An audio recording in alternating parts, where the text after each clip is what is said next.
drink champagne. I'm totally vibing. It's true what they say. It's all about timing. Hi guys, we're still on the canning craze. So managed to pick more guavas. Today I'm going to show you how to make guava jam.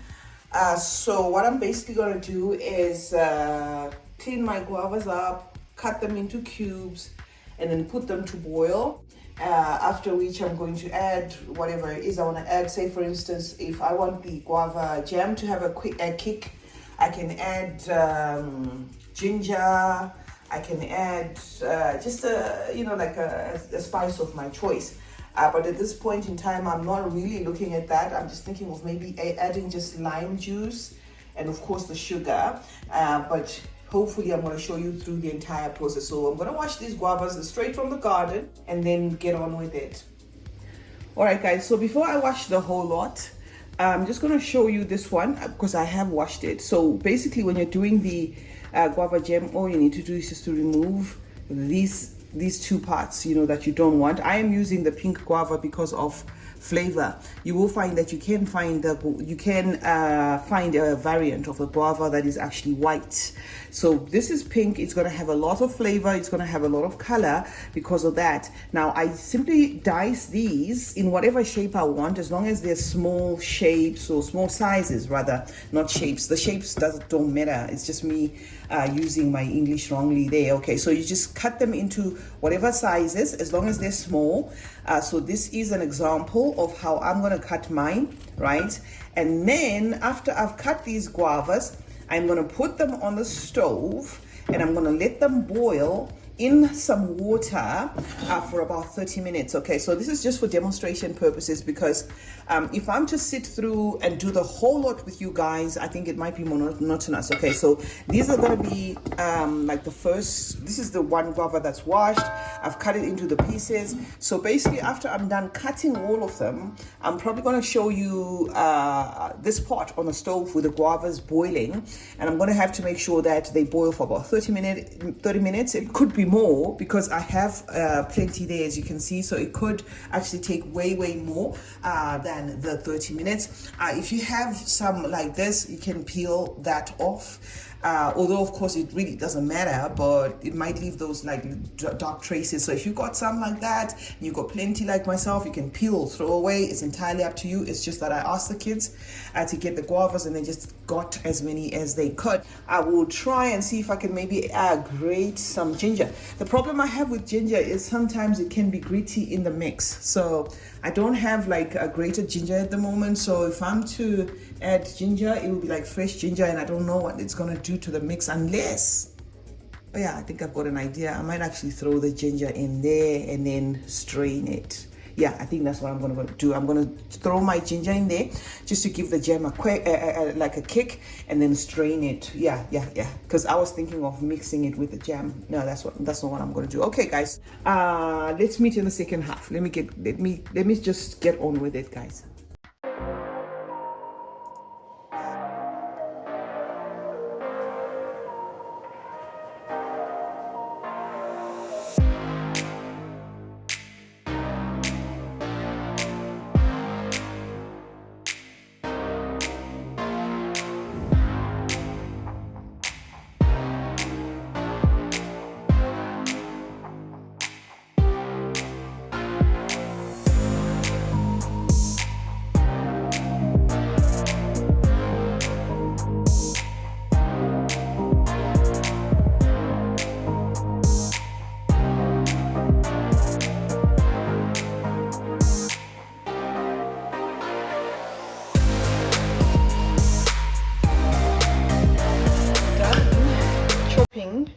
The guavas, this is how they look like. I'm going to take them to the stove right now, make sure that they get a good boil, maybe 45 minutes, it depends, because it's plenty. My pot is huge. It's just maybe you can't see. This is like a gigantic pot here. So it's almost, well, it's at 3/4 full. So because they're plenty, I may need to boil them for longer. So I'll show you the process.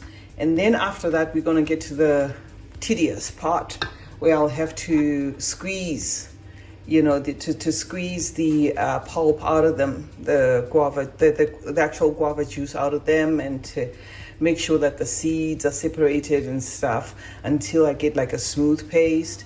And then I'm gonna have to reboil them again under low heat, stirring, and then can them and boil them again while canned, and then that should be it. So anyway, let me put them on the stove, and then I will be back with another update.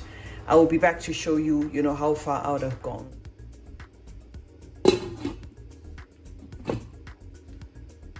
So this is 15 minutes in now. I think I'm gonna have to go for about 45 minutes, or cook these for about 45 minutes, because 15 minutes in, they're still a bit chunky there. So I'm gonna extend my 30 minutes to 45 minutes. That way it makes it easier for me to crush them, because I'll need to crush them and squeeze as much as I can of the pulp from them. So yeah, so far this is where we're at with our guava jam process. Okay guys, so this is where I am now. This is where we're at, squeezing or crushing them like this. I can see that some are actually crushing. I'm using this, right? So I'm just like putting some pressure on the guavas just to crush as many as I can, and I'm going to continue boiling them.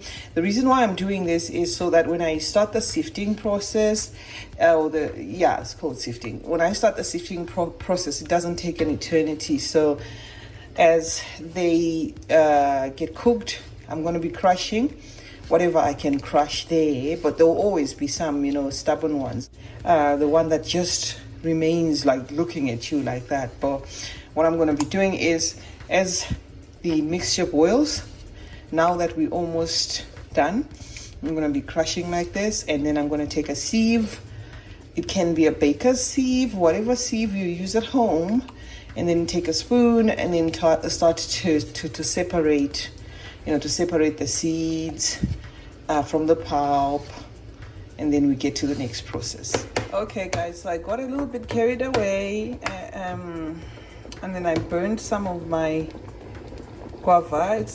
They actually got stuck at the bottom, but it's not going to mess anything up because I'm straining them anyway. So this is okay now for me to start the process of sieving them and stuff, because all of them are basically soft enough to crush. Those black things that you're seeing there, those are just the guavas burnt, the guava peels burnt. I will just take those out, and then we can get into the actual guava jam process.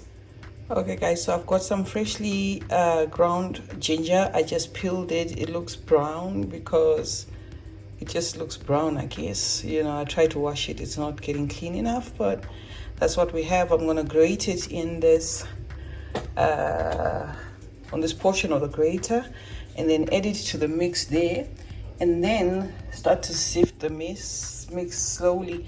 I just wanted to have the tang of the ginger. That's why I'm adding the ginger. Otherwise this part is not necessary. What's absolutely necessary is, of course, the sugar and the lime juice or vinegar. You can use lemon juice as well. It just depends on what is accessible to you. I'm gonna grate the ginger, right? Put it in the mixture, let it sit a little just to give some flavor, and then start the straining process.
Okay guys, so after the sifting and everything, this is what is left of what we do not need.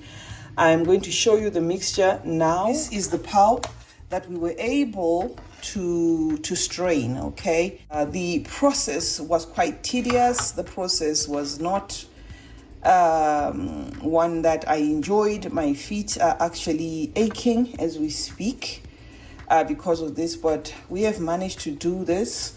I'm gonna let it boil, and then I'm gonna add the sugar. Ideally, well, not ideally, most people add white sugar, but I'm gonna add brown sugar, guys. I don't follow rules, I just do things my way. Sugar is sugar. So I'm gonna add brown sugar to this. I think about 2 cups should suffice. And then I've got my bottles in this pot. I've been boiling them, not to disinfect them or anything, but because the same mixture, after it's taken the consistency that I want, you know, the syrupy consistency, I'm supposed to put it in the jars and boil it again in the jars, you know, just to make sure that it then sets properly as a jam. Just to take the mixture directly and put it in the jars might crack. Okay, so we have been boiling these jars, and I've lowered the heat to stop them from boiling unnecessarily, because I think we've got what we need now. This is the part you can add, say you had crushed ginger, not like mine, like really finely crushed ginger. You could add that at this point. And whatever else that you think is going to make the jam okay. I'm also going to add, I think, maybe 2 tablespoons of vinegar, just for the acidity there. At this point, this is where it's important to keep stirring it like this so that it doesn't burn, because the first time it burnt, I could get away with that. But now if it burns, it's not such a smart idea. So I'm going to have to be turning it. And if there is some that have escaped, like this naughty little one there, we can take it out. Okay, so yeah, I'm going to take that peel out. But otherwise, yeah, like I said, I'm using brown sugar. Just pour all of it. And I am making this under low heat. Just pour all of it at once, it doesn't matter. I'll be tasting the jam to see if it's sweet enough. If I feel I need to add more sugar, can you pour some lime as well? If I feel I need to add more sugar, I'm going to add, I think you need to put half of that. And then we'll add it as we go. Okay, that's it. That should do. And then can I have 2 tablespoons maybe of vinegar? Just to balance it out. I have to keep stirring this until it's thick enough. And then after that, I'm going to transfer it to these jars and then continue boiling it. So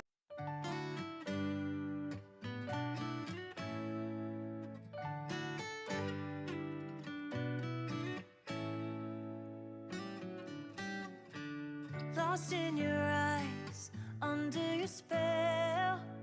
Oh, it's like we've always known it. Even though it's new, I can already tell. Oh, that this feeling is taking over. So this is how it's going. Okay, slow boil, 30-45 minutes, even 1 hour, just to make sure that everything is nice and thick there. Can we take our time? Okay guys, I hope the noise is not distracting. I'm cooking on another plate our evening meal, because this jam has taken forever, but I think it's pretty much done, guys. I think you can even see the thickness just off the off the camera there. All right, so Brendan has got a plate that was in the freezer. So what we're going to do is just put a little bit on that plate. Just let it sit there a little. So we're going to use that plate as a test.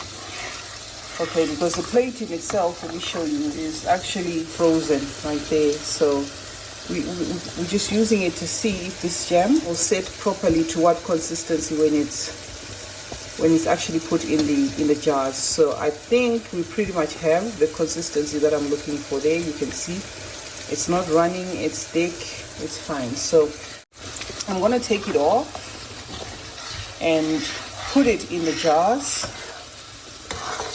And then, because the jars are hot and the jam is hot, we're going to make sure that we put the jars back in the water with the jam and let it cool like that, you know, gradually.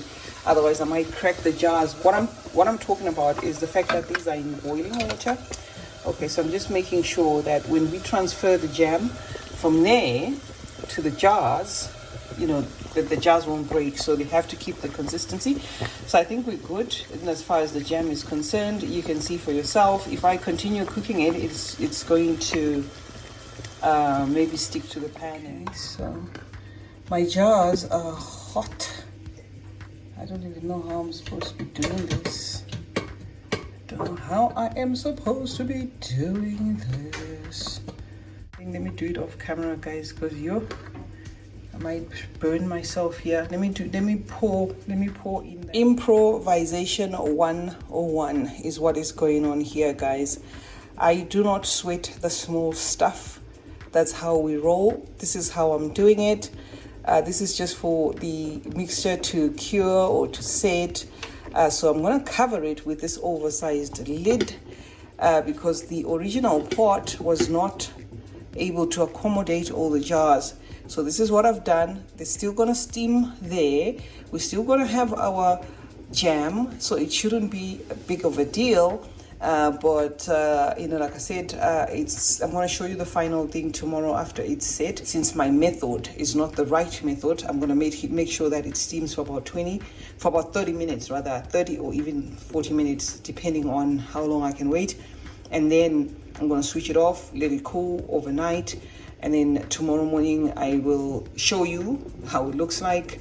You can eat this with, you can use it as a biscuit dip. You can spread it on your toast. In fact, let me open. Why am I showing you just the lid? You can spread it on your toast. You can eat it as a biscuit dip. You can spread it on, you know, on your wraps. You can. It's a very tasty jam. It's so much work making it, but it's very, very tasty, guys. Okay, guys, so this is the final result. This is the final product of my jam. I'm going to take a slice of bread from here. Just take one slice of bread there, and then I'm going to spread it for you so that you can see the consistency. Okay, let me see if I can try and open this one. I'm using one hand, so let us take some of this so you can see the consistency. That is the consistency of my jam, guys. Sorry, as I zoom you can't see. Okay, so that is the consistency. You can spread it on your bread like that. Okay, so basically that's it for our guava jam. Okay, you see, got all those nice chunky bits there, right there. That is the consistency. Okay, I let it sit overnight to cool, and then this morning I just had to put it in the fridge, and my fridge can be very, very cold. Guys, that is the consistency for the guava jam, and that's it there, spread on the slice of bread. As you can see, I hope you found this video helpful, guys. I think we've done enough canning for one video. Let's meet in the comment section where we'll discuss more about, you know, anything and everything, guys, because this is unscripted. We do anything and everything. I love you as always. Stay safe, stay blessed, and I will see you in the next one. Bye for now.